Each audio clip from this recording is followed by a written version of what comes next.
pasca pemilu ini agenda umat menuju persatuan umat, ya persatuan, apakah akan terwujud itu?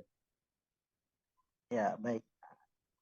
Memang pemilu ini menjadi harapan bagi banyak orang, ya, terutama bagi tim ses dan pendukung yang kira-kira memiliki suara banyak kemarin.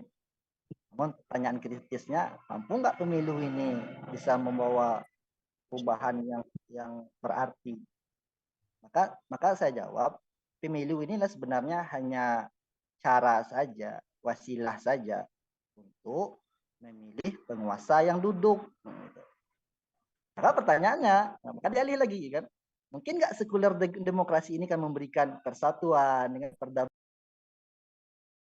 kesejahteraan. Balik lagi dari pemateri 1-2 tadi kan, hanya Islam lah, kan aturan yang datang dari Allah lah yang mampu memberikan kebaikan. Sebaliknya ada demokrasi ini adalah berdasarkan suara terbanyak atau berdasarkan suara manusia. Nah, maka apa yang harus dilakukan oleh umat, ya kan?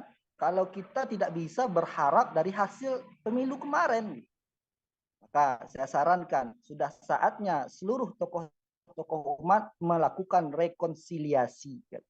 Para tokoh-tokoh umat, para politisi, karena hasil dari pemilu kemarin itu sudah jelas curang gitu loh. Film Dirty Vote misalnya kan, itu sudah membuka mata kita, begitu tersistematis sekali kecurangan itu. Masih juga kita berharap kepada situ, itu sudah apa namanya.